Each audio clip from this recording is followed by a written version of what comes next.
Hey guys, hope you're all doing well. It's Hector here. I just got out of the theater. I finally saw Ant-Man and the Wasp Quantumania, which I was really excited to see. And coming out of it, I don't know how to put it. The movie was enjoyable, but I don't know, it was kind of new on times. But I'm gonna put it like this: when Kang was on screen, A+. It was everything I wanted to be and more. And Jonathan Majors, man, he was, dude, like, it kind of felt like Darth Vader from Rogue One. Like, I know that's kind of a bold statement, but he was so good. And also, and of course, all the cast I really enjoyed. Of course, Paul Rudd, Scott Lang, always great. Come on. And also, Evangeline Lilly, while she doesn't get to do a lot, she's still pretty fun to watch. And of course, Michael Douglas is Hank Pym, and Michelle Pfeiffer, who I adore, because Catwoman. I thought she did a really good job as Janet, and her scenes. I won't get into too much, but there are some scenes that we do see of her in regards to the quantum realm, and I really liked her performance there and how she interacted, particularly, with certain, when we find out like what happened to her, like all these years.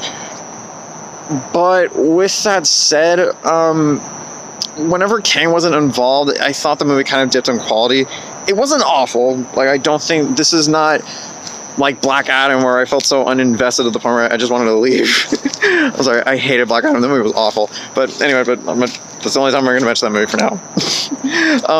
But when it came to aspects of the quantum realm, well, it looked interesting. Like when we first see it, we go like, oh, okay, this looks pretty interesting, and I like to see more of that fleshed out. But we don't really get to see enough of it, or like see like how lived in it is. It doesn't really feel that way. It just kind of feels like it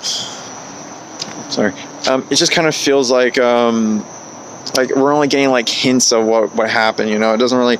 I never really understood like what was going on there, with, of course, when it came to Kang and such, like, I understood everything, and everything was firing on all cylinders. But when it came to like aspects of the quantum realm, I just didn't really care that much, or like, because certain things happen that, like, particularly Cassie, who I did really like. I like Cassie in the movie, played by Catherine Newton. Yeah, I really liked her. I thought she was good.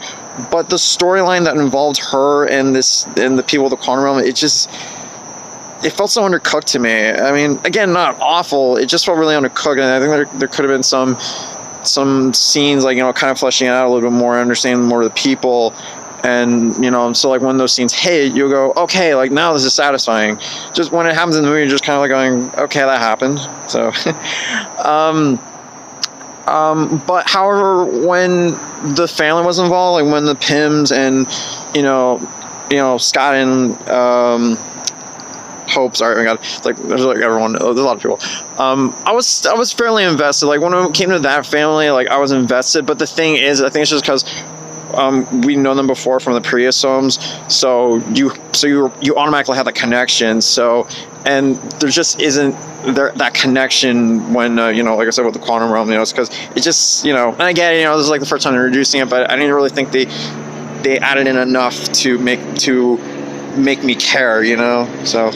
But again, when it came to Kang and everything, amazing. Like so like the quality, like whenever Kang was on screen, my eyes were immediately glued to the screen, and I was like wondering like what was going to happen. And every time things happen, I was just going, whoa, like, And but however, while I have my issues with quantum, I will say visually it looked pretty cool.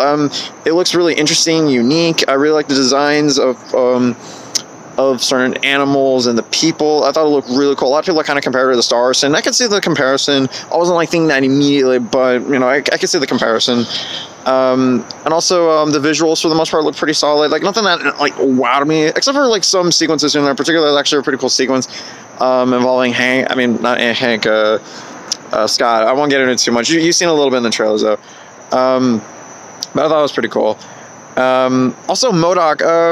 I don't know how people are going to feel about this one, because I thought it was kind of cool, but I'm thinking I could see people having a problem with this, so. But I thought it was interesting, to say the least. Let's put it that way. I'm not going to get into too much.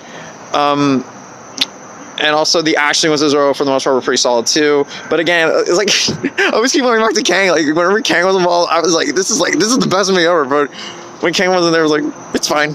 It's fine. So yeah, I think I said what I need to say more or less. So yeah, I think overall, when Kang's on screen, perfect. But when he's not, it's fine. It's fine. You know, needs a bit more touch-ups, but you know, it's serviceable enough. And of course, there are 2 post-credit scenes. Again, there's one mid-credit scene, 1 post-credit. You know what I mean? But pretty cool. Kind of curious, like, and I'm sure, like, you know, that's going to set up a lot of what's going to happen in the next movies. I'm really excited to see where it's going to go again, because this movie is actually the start of Phase 5, so I'm actually curious to see like where things are going to go from there. And it is exciting, so I'm really excited to see where it goes, and hopefully it does pay off in later movies. But thankfully, this movie is standalone enough on its own, so you know, so I'm just glad that, you know, they didn't try to make this like pull Empire Strikes Back, you know what I mean? So, you know. So I don't know. Because I hate when movies like they try to like set up things and they never get paid off. So, but like I said, this movie does stand on its own enough, and I think what we see, you know, I was satisfied with enough. But again, I just wish that there was a bit more to it. But yeah. But yeah, like I said, if you're a Marvel fan, I definitely recommend it for sure. It's enjoyable. But if you're not, I guess I'm kind of like a toss-up. You know, I guess it just depends on your mood. If you want to see it, go see it. If not, it's fine. So, but like I said, I'm glad I saw it. You know, if anything, just for Kang and some scenes here and there. Yeah, I think it's my thoughts on it. Yeah, again, Kang on screen, great. When it's fine. Well, all right. Well, I hope you enjoyed my thoughts on the movie. Hopefully, I'm gonna try and post more thoughts. You know, and whatever it is. I don't know, we'll see what happens. All right, well, again, hope you enjoyed my video. Stay tuned for some more content, and you know, make sure you rate, comment, subscribe, and all that usual stuff. All right, well, stay safe, guys. Bye.